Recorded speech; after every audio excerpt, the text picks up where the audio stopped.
Interior designing company ఇప్పుడు మన కావలిలో లక్షల్లో కలర్స్, కోట్లలో డిజైన్స్. ఇప్పుడు మీ సొంత ఇంటి కలలను నెరవేర్చడానికి ట్రెండీ ఇంటీరియర్స్ డిజైన్ కంపెనీ మీ ముందుకు వచ్చేసింది. మా వద్ద ఇంటి డిజైన్ కి సంబంధించి పీవీసీ అక్రాలిక్, పీవీసీ సైన్ మేకౌ, PU coating modular kitchen, wall TV units, cupboards, 3D wall papers, wooden floor, sliding wardrobes, wooden ceiling, space planning. Kavali పట్టణ మరియు పరిసర ప్రాంత ప్రజలు మమ్మల్ని ఆదరిస్తారని కోరుకుంటున్నాం. ఇట్లు trendy interiors designs trunk road, RSR Kalyana Mandapam, opposite Sai Teja complex, Kavali. సంప్రదించవలసిన number 9553481732. Welcome to CMD news. నా పేరు దివ్య. నేటి వార్తా విశేషాలు. కావలి నియోజకవర్గంలో భారీ అవినీతికి పాల్పడ్డ ఎమ్మెల్యే రాంబిరెడ్డి ప్రతాప్ కుమార్ రెడ్డి పోటీ నుంచి తప్పుకోవాలని కావలి టీడీపీ, బీజేపీ, జనసేన నాయకులు డిమాండ్ చేశారు. శనివారం టీడీపీ కార్యాలయంలో నిర్వహించిన విలేకరుల సమావేశంలో తెలుగుదేశం పార్టీ రాష్ట్ర కార్యదర్శి మలిశెట్టి వెంకటేశ్వర్లు, తెలుగుదేశం పార్టీ జిల్లా ఉపాధ్యక్షులు మన్నవ రవిచంద్ర, బీజేపీ రాష్ట్ర కార్యవర్గ సభ్యులు, జిల్లా బీజేపీ మాజీ అధ్యక్షులు గుండ్లపల్లి భరత్ కుమార్ యాదవ్, జనసేన జిల్లా కార్యదర్శి సమ్మన వెంకట సుబ్బయ్య మాట్లాడారు. మిత్రులు భరత్ కుమార్ గారికి, అదేవిధంగా జనసేన నాయకులు సమ్మన వెంకట సుబ్బయ్య గారికి, సోదరుడు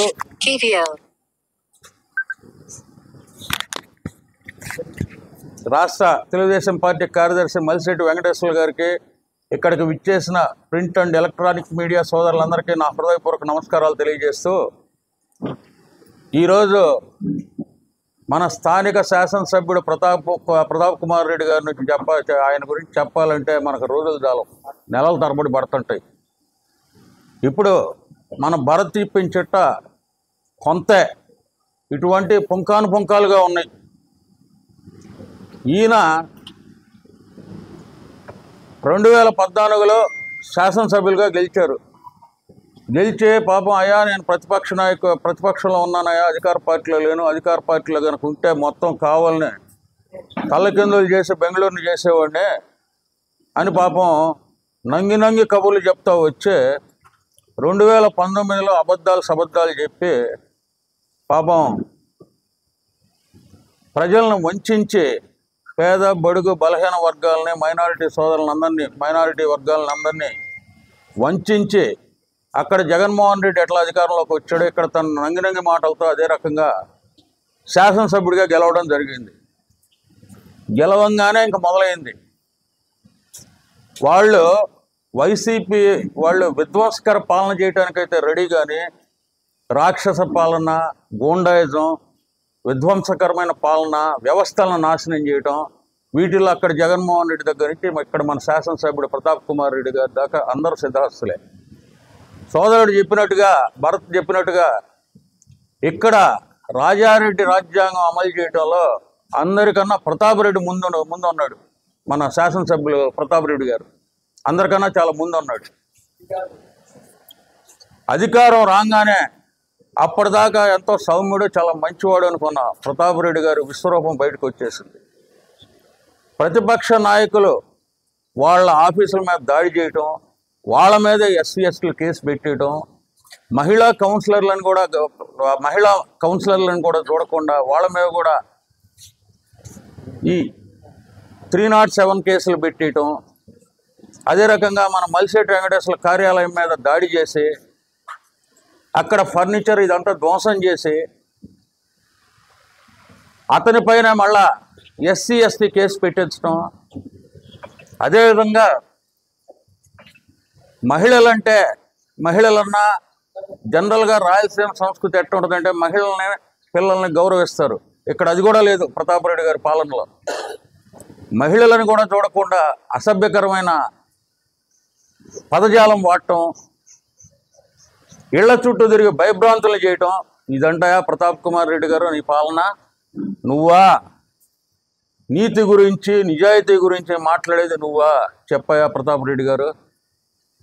నువ్వు అధికారంలోకి రాగానే ఏం చేసావా? ఫస్ట్ ఏదో పాపం మహానుభావుడు ముప్పవరపు వెంకయ్య నాయుడు గారి పుణ్యంతో అమృత్ పథకం కింద మన బేదా రవిచంద్ర గారు ఎంతో వ్యయ ప్రయాసాలు కోర్చి ఆయన చుట్టూ తిరిగి కావలికి సుమారు 90 కోట్ల రూపాయలతో అమృత్ పథకం తీసుకొస్తే దాన్ని 90% పూర్తి అయిపోతే 80 నుంచి 90% పనులు పూర్తి అయితే మిగిలిన 10-20% పనులు కూడా పూర్తి చేయలేకపోగా ఎంతో ప్రతిష్టాత్మకంగా లోకేష్ గారిచే ప్రారంభోత్సవం చేయించుకున్న ఆ పైలాన్ని కూడా నువ్వు కూలగొట్టేసి రాత్రికి రాత్రే ఆనాడున్న మున్సిపల్ కమిషనరు అదే రకంగా ఆర్డీఓ సహకారంతో రాత్రికి రాత్రే కూలగొట్టావు. ఆనాడున్న డిఎస్పి వీళ్ళందరూ మూల్యం చెల్లిస్తారు భవిష్యత్తులో. ఆనాడున్న ఆర్డీఓ మూల్యం చెల్లిస్తాడు, కమిషనర్ మూల్యం చెల్లిస్తాడు, అదే రకంగా ఆనాడున్న డిఎస్పి రిటైర్ అయినా కానీ వీళ్ళు మూల్యం చెల్లిస్తారు. దాని విషయంలో సందేహం లేదు. కూల్చివేయడం స్టార్ట్ అయింది అక్కడ ప్రజావేదిక దగ్గర నుంచి ఇక్కడ ఇది మన ఈ పైలాన్ దాకా. అదే రకంగా ముస్నూరు ఎన్టీఆర్ బొమ్మను బాలగొట్టారు. ఏమయ్యా మహానుభావుడు, తెలుగు అనే పదానికి తెలుగు జాతి ఔన్నత్యాన్ని ప్రపంచానికి చాటి చెప్పిన మహనీయుడు ఎన్టీఆర్.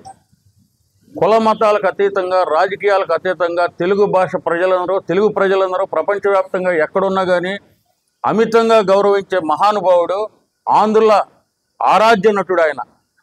ఆయన విగ్రహాన్ని కుయుక్తులు చేసి నువ్వు పగలగొట్టావు.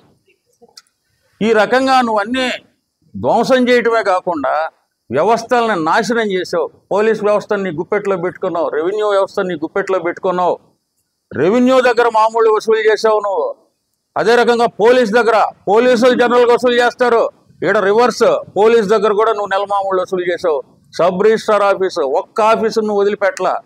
ఎక్కడ వస్తుందో అక్కడ మొత్తం ఇంక్లూడింగ్ మద్యం, గంజాయి అన్నిటిలో నువ్వు అన్ని దందాలు నువ్వే చేసింది. ఇక్కడ కావాలో గ్రావెల్ అమ్మకం అయితేనేమి, ఇసుక దందా అయితేనేమి, భూ కుంభకోణాలు అయితేనేమి, ఎక్కడ పట్టినా చెరువులు బూట్ చేసుకున్నావు, డొంకలు ఆక్రమించేసావు, దారులు ఆక్రమించేసావు, ఎలక్ట్రికల్ లైన్స్ ఇక్కడున్న ఎలక్ట్రికల్ లైన్ తీసుకెళ్లి దూరంగా వేయించి అది కూడా ఆక్యుపై చేసావు.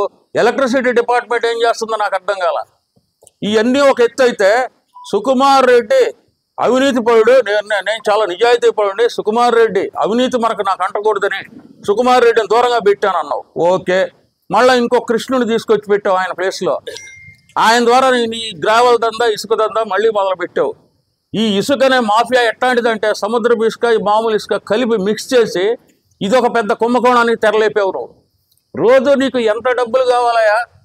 ఎంత కావాలి నీకు నీ ముఖ్యమంత్రికి? ఆడ ముఖ్యమంత్రి, ఈడ నువ్వు. ఇక్కడ నీ అక్రమ సంపాదనలో మంగళగిరికి బాటాలు పంపించటం, ఇవన్నీ ఒక ఎత్తు అయితే అక్రమ మద్యం కుంభకోణం కేసులో ఈ రోడ్డుకి నువ్వు ముద్దాయివి. ఈ రోడ్డుకి నువ్వు బెయిల్ మీద కంటిన్యూ అవుతున్నావు. నీ ముఖ్యమంత్రి కంటిన్యూ అయినట్టు నువ్వు కూడా బెయిల్ మీద కంటిన్యూ అవుతున్నావు. నీ కేసు నుంచి బయటపడటం కోసం ఆనాడు నారాయణ గారి చుట్టూ తిరిగి చంద్రబాబు గారి దగ్గరకు పోయి కేసు నుంచి పడాలనుకోవడం కోసం పార్టీలో అనుకోవడం వాస్తవం కాదా? నువ్వు ఆనాడు తెలుగుదేశం పార్టీలో చేరాలని ప్రయత్నం చేయలేదా నువ్వు? ఆ రోజు తెలియదా నీకు? ఏం మాట్లాడతారు ప్రతాప్ రెడ్డి గారు? మీరు ఏంది ఛాలెంజ్లు మీరు చేసేది? ముందు మీ అవినీతి ఎట్లా ప్రక్షాళనగా చేయాలో ప్రజలు చేస్తారు. తిరిగి మా ప్రభుత్వం ఖచ్చితంగా వస్తే మీ అవినీతి అంతా కక్కిస్తాం మీరు అనుకుంటున్నారేమో. మీరు ఆక్రమించిన అన్నీ ప్రభుత్వం తిరిగి ముక్కు పిండి వసూలు చేస్తుంది. అక్రమ మద్యం కుంభకోణంలో నువ్వు ఎక్కడి నుంచో అక్రమ మద్యం తెప్పించి 2014లో ఎంతమంది చావు కారకుడు అయ్యావు నువ్వు ఆనాడు దారిలో అక్రమ మద్యం కేసులో నువ్వు ముద్దాయి కాదా? ఇది వాస్తవం కాదా? ఆ రోజు ఎంతమంది చావు కారకుడు అయ్యావు నువ్వు? ఈ రకంగా దొంగతనం చేసి దొంగ అని అరిచినట్టు ఉంది తప్ప నిజంగా నీలో ఏమాత్రం చిత్తశుద్ధి లేదు. నువ్వు ఎంతసేపటికి అవినీతి, అక్రమ సంపాదనలో తెలుగుదేశం పార్టీ నాయకుల మీద, బీజేపీ నాయకుల మీద, ప్రతిపక్ష నాయకుల మీద నువ్వు అక్రమ కేసులు బనాయించడం, వీళ్ళని భయభ్రాంతులకు గురి చేసి వీళ్ళని ఏదో ఒక రకంగా పార్టీలోకి చేర్చుకోవాలని, నీ పార్టీలోకి ఇక్కడ ప్రతిపక్షాలను నిర్వీర్యం చేయాలని చెప్పి నువ్వు 5 ఏళ్ళు చేసావు తప్ప ప్రజా సంక్షేమం ఏమాత్రం పట్టలేదు.